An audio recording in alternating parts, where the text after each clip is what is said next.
মাধ্যমে সাধারণ যারা মহিলারা রয়েছেন তাদের কাছে আবেদন করব যে খুব সাবধানে আপনারা যখন আপনাদের কাছে আসবে এরকম ফর্ম ফিল আপ করার জন্য ভারতীয় জনতা পার্টির পক্ষ থেকে, তখন আপনারা তাদের বলবেন যে এটা ওরা করতে পারে কিনা, আর আপনার ডিটেলস দেবেন না, কারণ আপনার ডিটেলস দিয়ে দিলে ওই টাকাটা যা যা ব্যাংকে আছে সে চলে যাবে, কিন্তু কোন সময় চলে যাবে বলা যায় না।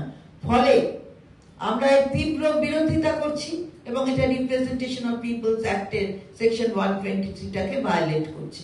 তার সাথে সাথে আমরা বলতে চাই যে আপনারা কোনো সময় কি মেয়েদের ভালো চোখে দেখেন না? তারা স্বাবলম্বী হোক, তারা একটু উন্নত মানের রাস্তা তাদের জন্য প্রশস্ত করা হোক, সেটা আপনারা কোনোদিনই ভাবেন না? বিহারে দিয়েছিলেন তো 10,000 টাকা, আবার ফেরত চাইছেন। আমরা বলছি না, এসব ভিডিওগুলো ভাইরাল হয়ে গেছে, বিহারের যারা মহিলা তারা প্রতিবাদ করছে। কি ভেবেছেন মহিলাদের? আপনারা দিল্লিতে বলেছিলেন 2,500 টাকা করে দেবেন, দিয়েছেন? আজ অব্দি 2.5 পয়সা দিয়েছেন? 1 পয়সা দিয়েছেন? তার আগে মহারাষ্ট্রেও অনেক কথা বলেছেন, দিয়েছেন? এই 3টি তো নিদর্শন রয়েছে। বাবা, খালি তাই নাকি? মধ্যপ্রদেশে লাডলি বেহেনদের দারুণ ভালোবাসে, বাবারে বাবা। তা এই জায়গাগুলো দেখে নিয়েছে কিন্তু বাংলার মেয়েরা। বাংলার মেয়েদের এত ভাববেন না যে তারা কিছু বোঝে না, আপনি প্রলোভন দেবেন আর সেই প্রলোভনে বিশ্বাস করবেন। তবুও আমরা আপনাদের সংবাদ মাধ্যমের মধ্য দিয়ে আমরা সাধারণ মহিলাদের সাবধান করতে চাই। ওরা কোনোদিনই মেয়েদের ভালো চোখে দেখে না, সম্মান করতে জানে না বলেও বিরোধী দলনেতা এক সময় আমাদের বীরবাহা হাসদা মাননীয় মন্ত্রী তাকে বলেছেন যে জুতোর নিচে থাকার যোগ্য নাকি সে।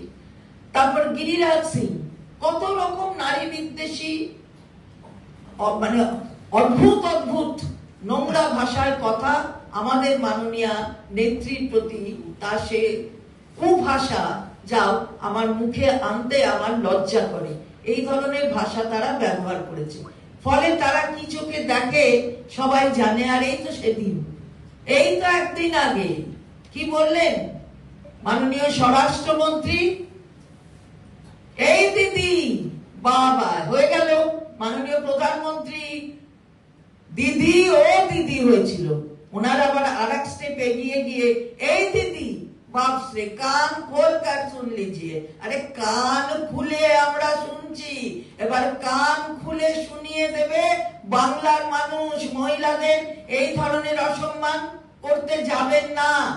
আপনি রাজ্যের একজন মুখ্যমন্ত্রী, 3বারের মুখ্যমন্ত্রী, আর জেনে রাখুন 4র্থবার 2026-এ 14 তলায় উনি যাবেন, আপনারা কেউ যাবেন না। এখানে আসবেন আর যাবেন, কিন্তু যা করছেন তাতে বাংলার মানুষ সিদ্ধান্ত নিয়েছেন।